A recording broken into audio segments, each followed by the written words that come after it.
The galactic news networks buzzed with the same footage on repeat. Orbital bombardment of human schools. Burning buildings. Screaming children. Taehyun Park turned away from the screen, unable to watch it again. 800,000 children dead in a single day across 12 human colony worlds. Taehyun's office in the underground resistance base was small but secure. The resistance had existed for years, watching the Galactic Empire's growing hostility toward humans with concern. No one had predicted this level of violence. A knock at the door interrupted his thoughts. "Enter," he called. Jaiwoo stepped inside, her face pale with exhaustion. Dark circles rimmed her eyes. She hadn't slept in 3 days, not since the massacre. "The data package you requested," she said, placing a small cube on his desk. "Our operative inside Imperial Intelligence managed to extract it before they went dark." Taehyun touched the cube, activating its contents. A holographic display filled the room with documents, communications, and planning orders. "Have you reviewed this?" he asked. Jaiwoo nodded. "It's worse than we thought. The massacre wasn't a spontaneous act. It was planned years ago at the highest levels of the Empire. The evidence was clear. Operation Cradle Purge had been authorized by the Imperial High Council itself. The targeting of educational facilities was deliberate, designed to eliminate the next generation of humans. "Why children?" Taehyun whispered. "Page 16 of the strategic assessment," Jaiwoo said quietly. Taehyun found the document and began to read. His hands trembled as he processed the cold logic of genocide. "Human adaptability poses an existential threat to imperial supremacy," the report stated. "Their young display unprecedented neural plasticity and rapid evolutionary response to new environments. Elimination of pre-adult population will significantly reduce species recovery potential." Taehyun closed the file, his chest tight with anger and grief. "They fear us. Not for what we are, but for what we might become." The communication terminal on his desk chimed. It was a secure channel used only by their highest-placed informants. "Colonel Park, this is Minju. I don't have much time." The voice was tense, background noise suggesting she was on the move. "What's happened?" Taehyun asked. "I was in a closed High Council session. They're accelerating the timeline. The children were just Phase 1. Full extinction protocols are now active." Taehyun exchanged glances with Jaiwoo. "How long do we have?" "Weeks, not months. They have something new. A bioweapon. Human-specific. I'm sending everything I could download." The transmission cut off abruptly. Moments later, new files appeared in their system. "Track her location," Taehyun ordered. "Make sure she's safe." Jaiwoo tried but shook her head. "Signal's gone. Last location was the Imperial Science Division." 3 hours later, they received confirmation that senior researcher Minju Lee had been executed for treason. Her final act of defiance had been to warn them. Taehyun studied the files she had sent. Detailed specifications for a biological agent that would target human DNA exclusively. Deployment plans for every known human settlement. Population extinction projections. "Call an emergency meeting," he told Jaiwoo. "Every resistance cell leader. We need to warn our people." As night fell over the resistance base, survivors from the targeted colonies began to arrive. Among them was Do-hyun, a military transport pilot who had defied orders and evacuated a school before the bombardment began. "I couldn't stand by," he explained, his voice hollow. "When the orders came through, most officers obeyed without question. But I saw the target list. Schools. Just schools." Taehyun placed a hand on the man's shoulder. "You saved lives. That's what matters now." "Over 200 children on my ship," Do-hyun said. "Where do we take them? Where is safe?" That was the question they all faced now. The Empire controlled most of known space. Human worlds were closely monitored. Their options were limited. Later that night, Taehyun addressed the assembled resistance leaders. The room was packed with grim faces, many still in shock from the day's events.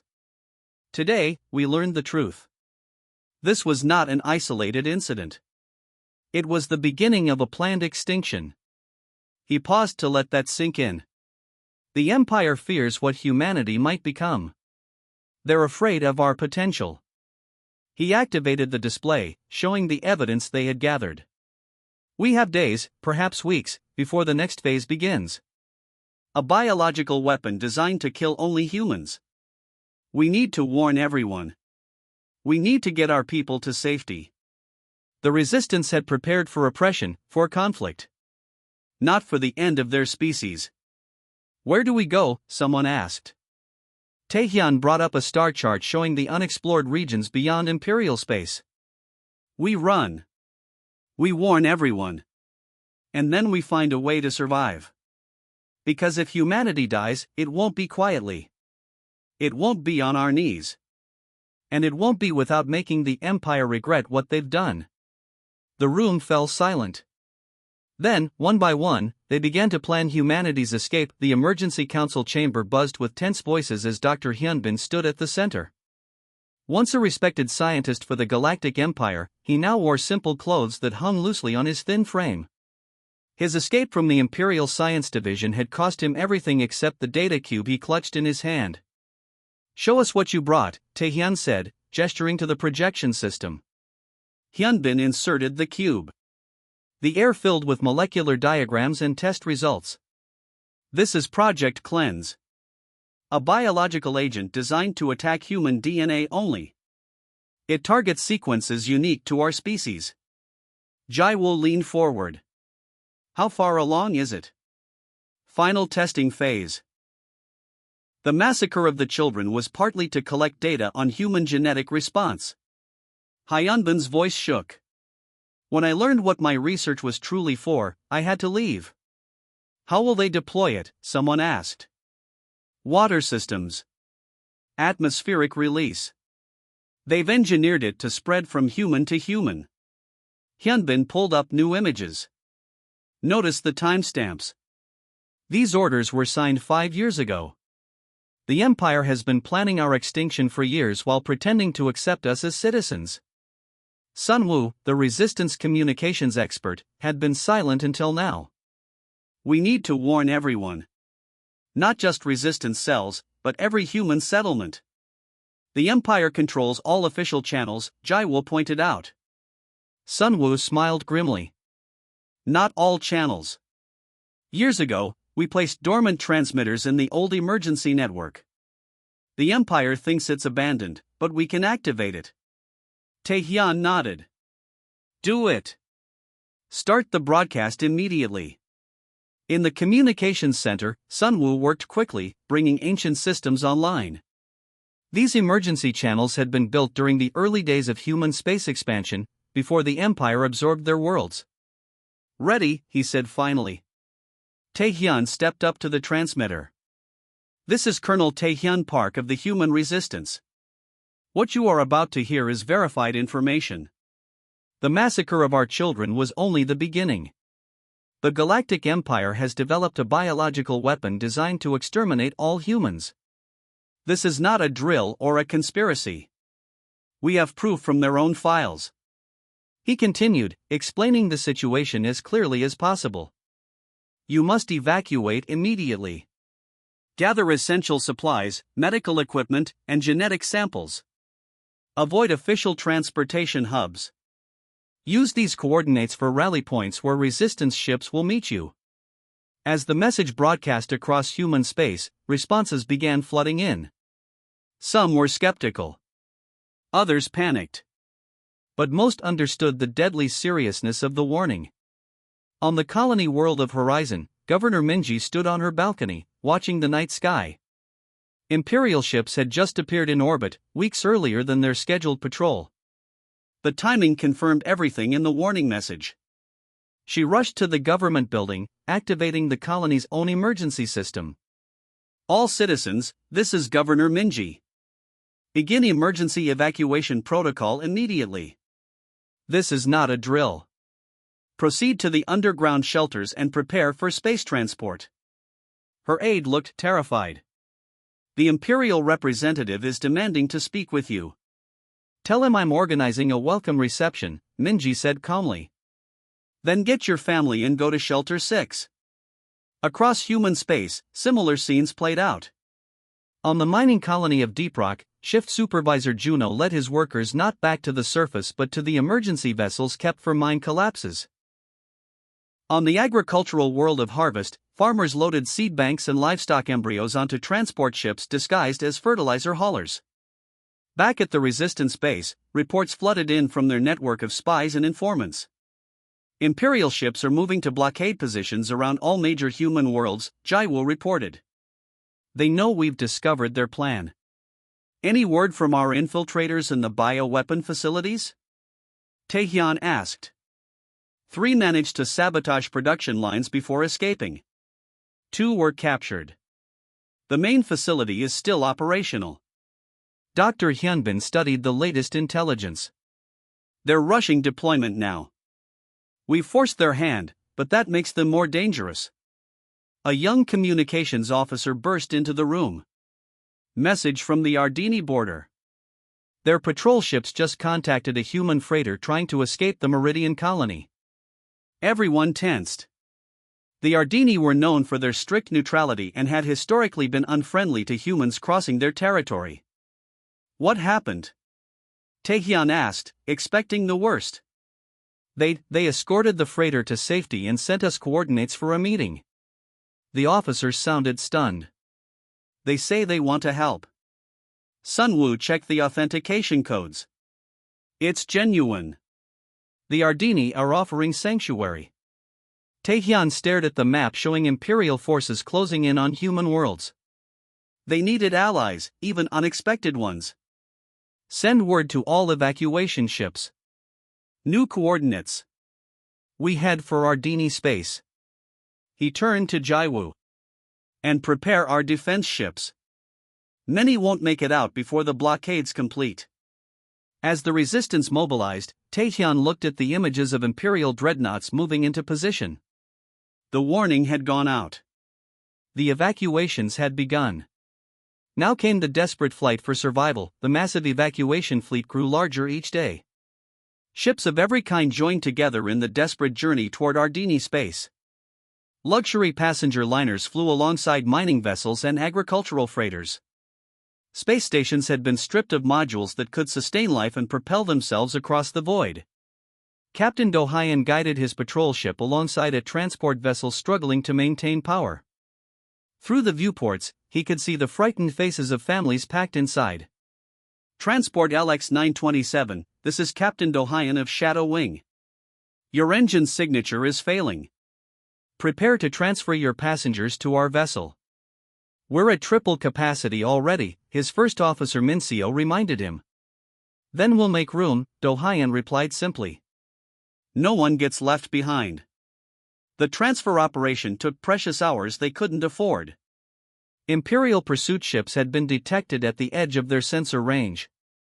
The fleet's rearguard was already exchanging fire with advanced scout vessels. Elsewhere in the fleet, the hospital ship Mercy carried thousands of wounded and sick. Dr.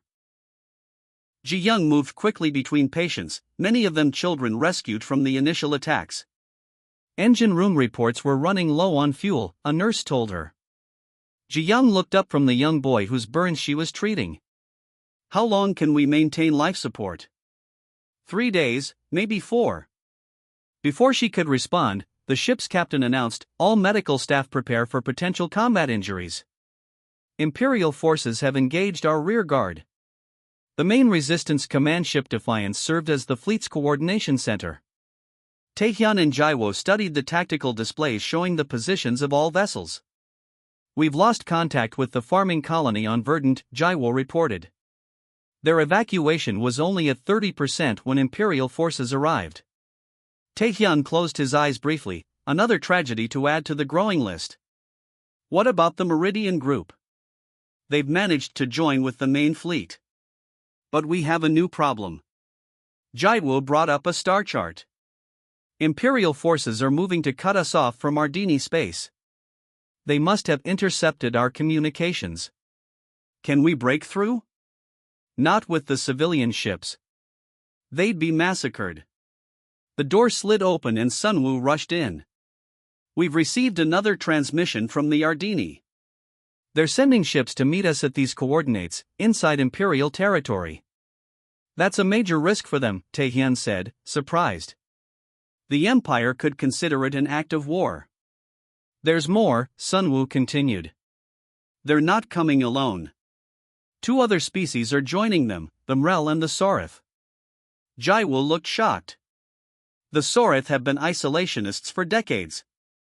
Apparently genocide changes political calculations, Sunwoo said grimly. In the engine room of the freighter Hope's Dawn, engineer Juno worked frantically to keep the overloaded engines functioning.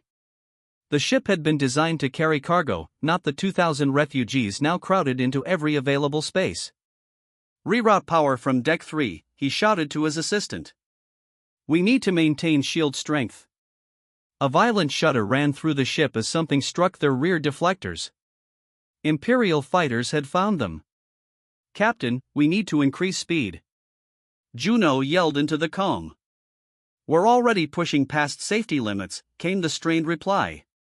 The civilian ships can't keep up. Then we won't make it to the rendezvous point, Juno said, his voice dropping.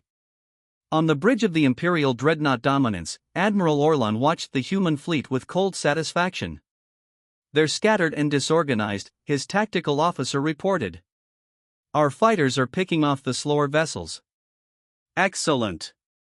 Prepare for mass targeting of their central group, Orlan ordered. I want the refugee ships intact if possible. The Emperor wishes to make examples of the survivors. Before his crew could acknowledge the order, alert signals flashed across their screens. Multiple contacts emerging from hyperspace, the sensor officer shouted. Not Imperial signatures. The viewscreen showed dozens of ships appearing at the edge of the battle, sleek Ardini vessels, massive Mrel war platforms, and the rarely seen crystalline ships of the Sorith. This is Ardini High Command to Imperial forces, came a transmission on all channels. The human refugees are under our protection. Any further hostilities will be considered an act of war against our combined forces. Admiral Orlan's face darkened with rage. How dare they interfere in Imperial business? Target the lead Ardini vessel. Back on the Defiance, the command crew watched in amazement as the Allied alien forces moved to surround the human fleet. They're creating a defensive corridor, Jaiwo said, studying the tactical display. A path straight to their territory. For the first time in days, Taehyun allowed himself a small smile. Send word to all ships. Full speed toward the Ardini vessels. They're giving us the chance we need. As the human fleet altered course, the alien alliance engaged the Imperial forces in a massive battle. The refugees pushed forward, protected by their unexpected guardians. On a small transport near the fleet's edge, a young mother held her children close as their ship accelerated toward safety. Through the viewport, they could see the flashes of weapons fire as alien ships they had once considered strangers fought to protect them from their own government. Are we going to be safe now? Her daughter asked. I think we might be, she answered, watching as more Ardini ships arrived to guide them home. The ancient space station hung silently against the backdrop of stars, its curved structures unlike anything built by modern civilizations. The human refugee fleet approached cautiously, guided by Ardini escort vessels. It doesn't look active, Taehyun observed from the bridge of the Defiance. The station had been abandoned for thousands of years according to the Ardini. The precursors built it, the Ardini ambassador explained. They vanished long before any of our species achieved spaceflight. We've studied this station for centuries, but most of its systems remain dormant. We cannot activate them. Then why bring us here? Jaiwoo asked. Because humans have shown unusual compatibility with precursor technology in the past. It's one reason the Empire fears you. The command team transferred to smaller vessels and docked at the station's main hub. Inside, the hallways were massive, clearly built for beings larger than humans. The surfaces were smooth, made of an unknown metal that seemed to absorb light. Engineer Ji-young moved carefully through the group, examining the walls with her scanner. The material is similar to samples found on human colony worlds. Some of our oldest settlements had precursor ruins nearby. They reached a central chamber filled with what appeared to be control consoles. For years, Ardini scientists had tried to understand these systems without success. May I? Ji Young asked, approaching one of the panels. The Ardini ambassador nodded. Of course. Ji Young placed her hand on the smooth surface. For a moment, nothing happened. Then, slowly, the panel began to glow with soft blue light. Lines of energy spread from her fingertips across the entire console. It's responding, the Ardini scientist gasped. More lights activated throughout the chamber. Dormant systems hummed to life after millennia of silence. How is this possible? Taehyun asked, watching in amazement as Ji Young moved from panel to panel, each one activating at her touch. Dr. Hyun Bin, who had been quietly observing, stepped forward. It's responding to her bioelectric field. The specific neural patterns of the human brain. I can feel it, Ji Young said softly. It's like the system is learning from me, adapting to my thoughts. Within hours, more engineers and scientists from the refugee fleet were brought aboard. Each person who touched the precursor systems found them responsive. Displays activated, showing star maps and energy readings. Hidden doors opened to reveal new chambers. In one room, they discovered what appeared to be defensive systems. When Do-hyun placed his hands on the controls, holographic projections showed shield configurations and weapon systems far beyond current technology. The Ardini were right, Hyun Bin said, studying the data flowing across the screens. Humans share some neurological similarities with the precursors. Our brains process information in compatible ways. Is that why the Empire targeted us? Jai-woo asked. Because they knew we could access this technology? Partly, the Ardini ambassador admitted. There have been rumors for decades that humans might be distant descendants of the precursors, or perhaps were genetically modified by them in the ancient past. Tae-hyun remembered the imperial documents they had recovered. The strategic assessment mentioned our neural plasticity as a threat. What the Empire sees as danger, we see as hope, the ambassador replied. Your ability to adapt, to think in new ways, it's exactly what's needed to understand precursor systems. As more of the station activated, they discovered its true purpose. It wasn't just a research outpost, it was a defensive hub designed to protect an entire sector of space. I've accessed the main systems, Ji Young announced after days of work. The station can generate energy fields capable of disrupting Imperial weapons. And there's more, a network of similar stations throughout this region of space. Hyunbin studied the medical data from humans interfacing with the technology. Our genetic diversity is actually an advantage here. Different human neural patterns activate different systems. The Empire thought our diversity made us unpredictable and dangerous. They never realized it would be our salvation. In the command center, Taehyun received urgent news from their scouts.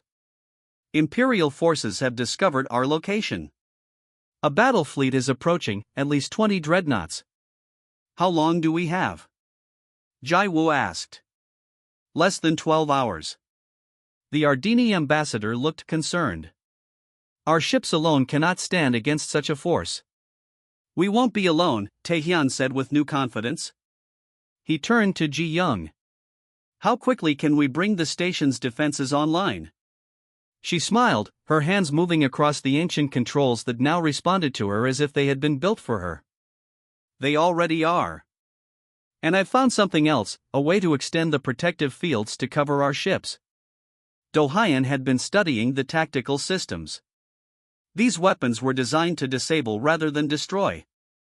We can stop the Imperial fleet without becoming killers ourselves. For the first time since the massacre, Taehyun felt a surge of hope. The Empire had tried to exterminate humanity because they feared what humans might become. Now that potential would be humanity's shield. Prepare all ships, he ordered. And get every human with technical skills working on these systems. The Empire is about to learn exactly why they were right to fear us. Admiral Gaeong stood on the command platform of the ancient precursor station, watching as the Imperial battle fleet emerged from hyperspace. 23 dreadnoughts, dozens of cruisers, and hundreds of fighter craft, enough firepower to obliterate the human refugee fleet several times over. All defensive systems online, Ji Young reported from her position at the main control interface. The precursor technology hummed around them, responsive to the human operators in a way it had never been for any other species. Our ships are in position, Do Hyan added. The remaining human vessels had formed a protective screen around the civilian transports, supported by their Ardini and Sorath allies. Gaeong took a deep breath. She had been a naval officer before the massacre, commanding a small patrol group on the edges of human space. Now she led the combined defensive forces of what remained of humanity. "They're hailing us," Sun Wu announced. On screen, Gaeong ordered. The face of Imperial Grand Admiral Orlan appeared, his expression cold and confident. "This is your only warning. Surrender all human vessels and personnel immediately. The Emperor has declared your species a threat to galactic stability." Gaeong stepped forward. "We have committed no crime except existing. Your empire murdered 800,000 children and planned the extermination of our entire species. We will not surrender. Then you will be destroyed." Orlan cut the transmission. "They're charging weapons," Ji Young warned. Gaeong nodded. "Activate the shield network." Around the station and fleet, invisible energy fields sprang to life, based on principles of physics that modern science barely understood. When the Imperial ships fired, their energy weapons dispersed harmlessly against the barriers. On the Imperial flagship, Admiral Orlan watched in stunned disbelief. "Impossible. Fire again, all batteries." The second volley had the same result. The precursor shields held firm. "Our turn," Gaeong said quietly. "Activate disruptors." Pulses of golden energy radiated from the station, washing over the Imperial fleet. Ship after ship went dark as their power systems failed. "Direct hit on 80% of enemy vessels," Do Hyan reported. "Their systems are shutting down." "Now, Sun Wu," Gaeong commanded. Sun Wu activated the communication system they had prepared. Broadcasting on all frequencies, to every world and ship in the galaxy. The message began with the evidence they had gathered: Imperial documents ordering the massacre, the plans for biological weapons, the deliberate targeting of children. Then it showed the current battle, how the human refugees had sought only to escape, not to fight. To all species of the galaxy, Gaeong's voice rang out. The Empire has attempted genocide against humanity. Today, we defend ourselves not with vengeance but with truth. We transmit proof of these crimes to every world. We ask you to bear witness. Across the galaxy, the broadcast broke through Imperial communication blocks. On thousands of worlds, beings of all species watched the evidence of atrocities ordered by their government. In the Imperial Senate chamber, representatives from dozens of species rose in protest as the broadcast played on emergency channels. The Centauri delegation formally denounced the actions. The Rigelian ambassador demanded an immediate investigation. Back at the battle, something unexpected happened. 3 Imperial cruisers broke formation and moved away from the main fleet. "We're receiving a transmission," Sun Wu said, surprised. "From the Imperial cruiser Integrity." A female Imperial officer appeared on screen. "This is Captain Riva of the Integrity. My crew and I refuse to participate in genocide. We stand down." 2 more ships followed her lead, their captains making similar declarations. "The rest of the fleet is retreating," Do Hyan announced. "They're gathering their disabled vessels and withdrawing." A cheer went up around the command center. For the first time, the Empire had been defeated, not just militarily, but morally. In the days that followed, the human refugee fleet became a beacon. Ships arrived from across the galaxy, defectors from the Imperial forces, representatives from worlds that had secretly opposed Imperial policies, and ordinary citizens bringing supplies and support. Most surprising was the arrival of a diplomatic vessel from the Imperial Senate itself. A coalition of species had forced an emergency session and voted to condemn the actions against humanity. Sanctions had been imposed on the military leadership. Investigations had begun. It's not over, Taehyun cautioned during the leadership meeting. The empire still exists. Those who ordered the massacre still hold power. But we're no longer alone, Jaewoo pointed out.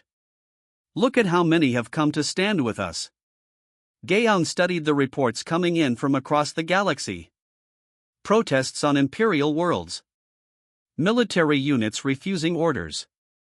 Species that had been neutral now offering alliance. The Empire wanted to destroy us because they feared what humans might become, she said. They feared our potential, our adaptability. Today we showed them that those qualities make us stronger, not through conquest but through connection. She looked out at the stars, thinking of the children who had been lost and those who had survived. We will rebuild, she promised. Not an empire, but a haven. A place where no species ever again faces extinction for being different. The massacre of our children will be remembered not as the end of humanity, but as the beginning of something better.